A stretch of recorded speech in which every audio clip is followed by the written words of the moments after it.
ہوگا کیا کرے اس کو ہونے دے یا اس کو ضائع کرا دے یا اس کو ختم کروا دے. ہم نے کہا کہ یہ لڑکا یہ بچہ جو پیٹ کے اندر ہے وہ تم سے ہی ہے یا کسی اور سے ہے؟ کہا نہیں، ہمارا اس سے کوئی کانٹیکٹ نہیں تھا. ہم نے کہا جب کوئی کانٹیکٹ نہیں تھا تو جب تک بچے کی ولادت ہو جاتی ہے تب تک آپ اس کے ساتھ صحبت نہیں کریں گے. اور یاد رکھیے جو بچہ اس کے پیٹ کے اندر ہے وہ ولد الزنا ہے، وہ حرامی ہے.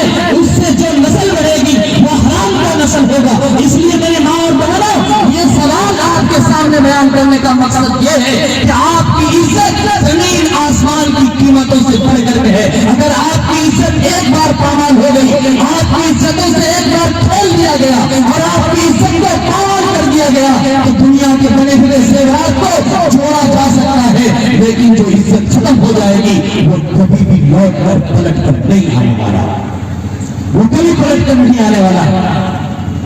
میرے بھائیوں، ایک نوجوان شام میں دکان بند کرنے کے ٹائم میں ایک نوجوان لڑکی گئی ان کے پاس اور کہنے لگی کہ مجھے چوڑی پہنا دیجیے، مجھے چوڑی پہنا دیجیے، بہت خوبصورت کی گئی. انہوں نے کہا ٹھیک ہے، چوڑی دیا بہترین ڈھونڈ کر کے اور بالکل محبت اور لذت سے ان کے ہاتھ کو چھوا.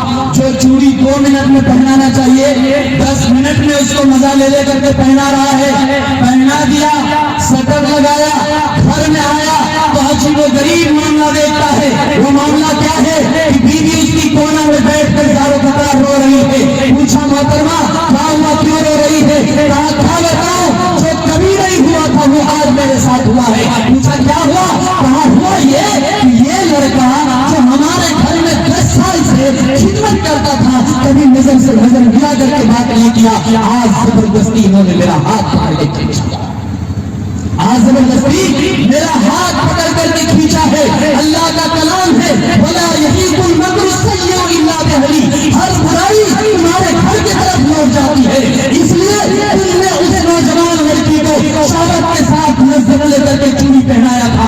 اس وقت تم اپنی بیوی کی عزت کی پرواہ نہیں کیا تھا، اپنے گھر کی عزت کی پرواہ نہیں کیا تھا. تم نے دوسری کی عزت پر ہاتھ ڈالا اور کوئی دوسرا تمہاری عزت پر ہاتھ ڈالا، کوئی دوسرا تمہاری عزت پر ہاتھ ڈال دیا. کیا سمجھ میں آیا؟ آپ صلی اللہ علیہ وسلم بیٹھے ہیں، صحابہ کرام بیٹھے ہیں، سامنے میں صحابہ ہے. ایک شخص آیا، کہا یا رسول اللہ زنا کرنے کا دل کرتا ہے. حضرت عمر غصہ میں لال پیلا ہو گئے، تلوار نکال لیا نیام سے. زنا کرنا اتنا بھاری گناہ کہ اگر وہ شادی شدہ ہے، زنا شادی ہو جائے تو بھرے مجمع میں جمعہ کے دن سارے لوگوں کے سامنے پتھر مار مار کر کے اسے شہید کر دیا جائے. اگر وہ شادی شدہ نہیں ہے تو انہیں سوپورا مارا جائے. اتنا بڑا جرم کا وہ بھی نبی سے آ کر کے فریاد کر رہا ہے، زنا کرنے کا من کرتا ہے. آپ نے فرمایا ٹھہرو عمر، ٹھہرو، تم آگے بلایا گیا، یا رسول اللہ زنا کرنے کا من کرتا ہے. کیا کہتے ہو؟ زنا کرنے کا دل کرتا ہے. آپ نے فرمایا اور قریب آؤ. قریب آیا، آپ کے سمجھانے کا طریقہ دیکھا، اور قریب آؤ. قریب آئے، انہوں نے کہا کیا کہتے ہو؟ کہا زنا کرنے کا دل کرتا ہے. آپ نے فرمایا اگر تمہاری بیوی کے ساتھ کوئی زنا کرے، اگر تمہاری بہن کے ساتھ کوئی زنا کرے، اگر تمہاری ماں کے ساتھ کوئی زنا کرے پھر کیا ہوگا؟ کہا یا رسول اللہ اس کا سر قلم کر دیں گے. کیا کریں گے؟ ان کا سر قلم کر دیں گے.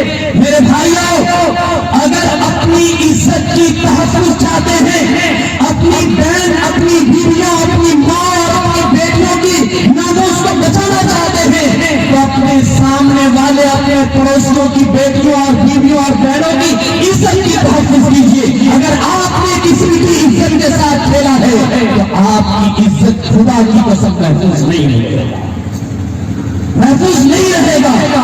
اس لیے سب سے بہترین انسان وہ ہے جو اپنے پڑوسی کی عورت کے ساتھ مطالعہ کرتا ہے، جس کے گھر میں ہمیشہ آتا ہے، جاتا ہے، اعتماد ہے، بھروسہ ہے، یقین ہے. ہمارا پڑوسی ہے، ہمارا بھائی ہے، ہمارا چچا ہے، ہمارا خالو ہے، ہمارا بیاب ہے. ہمارا بھائی ایک طرح رہتا ہے، ایک پلیٹ میں آ کے کھاتا ہے، ناشتہ کرتا ہے، چائے پیتا ہے، اور وہ جاتا ہے ان کی عزت سے کھیلنے کے لیے، ان عزت سے کھیلنے کے لیے سب سے بہترین مرد وہ ہے جو اپنے پڑوسی کی عورت کے ساتھ زناکاری کرتا ہے، سب سے بہترین ہوتا ہے۔ میرے بھائیوں، ایک لڑکا ابھی کچھ دن پہلے ہم لوگ گشت سے آ رہے تھے، تو گشت سے آتے ہوئے دیکھا کہ نوجوان لڑکا ہے، وہ گھر سے چلا رہا ہے، رونے کی آواز آ رہی۔ ہم لوگ 2-3 ساتھی تھے، کہا چلیے اندر جا کے دیکھتے ہیں کیا رونے کی آواز ہے۔ اندر گئے تو دیکھا کہ وہ اپنی بیوی کے سر کے بال کو نچوڑ کر کے لپیٹ کر کے ڈنڈا لے کر کے، موٹا ڈنڈا تھا وہ لے کر کے مار رہا تھا، اور وہ بالکل بدحواس پاگل کی طرح لگتا تھا دیکھنے میں۔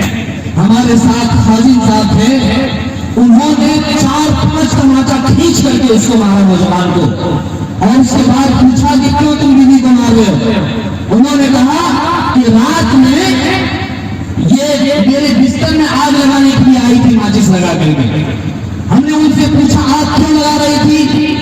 تو کہا اس لیے کہ یہ شراب پی کر کے رات میں آتا ہے، بکسا توڑتا ہے، بال پھوڑ دیتا ہے، پنکھا توڑ دیتا ہے، بچہ کو مارتا ہے، بیوی کو مارتا ہے۔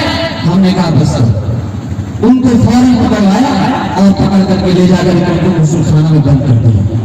1 گھنٹہ تک بند کر کے رکھا، کپڑا منگا کر کے دیا، اور اس کے بعد کہا نہاؤ، کپڑا پہنو، اور کپڑا پہنا کر کے ان کو ناشتہ کروایا، پان کھلایا، تاکہ نشہ کی دھوم سے جو شراب پینے کی بدبو آ رہی تھی، اس بدبو کو ہٹانے کے لیے ان کو پان، خوشبودار پان کھلایا، اور اس کے بعد مسجد میں بیٹھا کر کے کان پکڑ کر کے اٹھتی بٹھی کروایا اور اس سے توبہ کروایا، اور نماز وقت مسجد سے الحمدللہ نماز پڑھ رہا ہے۔ میرے بھائیوں، یہ مجلس اصلاح معاشرہ کا ہے۔ کیا ہے؟ اصلاح معاشرہ کا ہے۔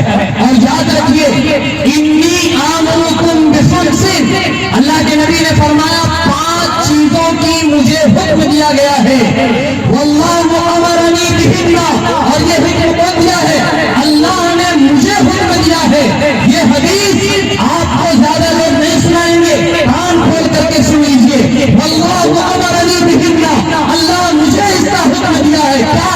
والجماع والطاعہ والصلاۃ والہجرہ والجہاد، یہ 5 چیزوں کا حکم اللہ نے نبی کو دیا ہے کہ تم جماعت کے ساتھ ہو جاؤ، جماعت بندی کرو، اور اس کے بعد اللہ کے نبی کی بات کو سنو، اس کی اطاعت کرو، ہجرت کرنے کی ضرورت پڑے ہجرت کرو، جہاد کرنے کی ضرورت پڑے جہاد کرو۔ جہاد کا مطلب نہیں ہوتا کہ کسی کو قتل کر دو، کسی کو مار دو، نہیں، کیونکہ بلا جرم کے اگر کسی مسلمان کو آپ نے قتل کیا ہے تو ہمیشہ ہمیشہ کے لیے آپ جہنم کے اندر جائیں گے، اور اگر کسی غیر مسلم کا قتل کیا ہے تو اللہ تعالیٰ نے قرآن کے اندر فرمایا ہے کہ ایک انسان کی جان کو بچانا پوری دنیا کے انسانوں کو جان بچانے سے بڑھ کر ہے۔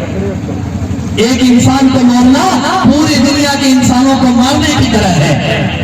کیا کہا؟ الجماع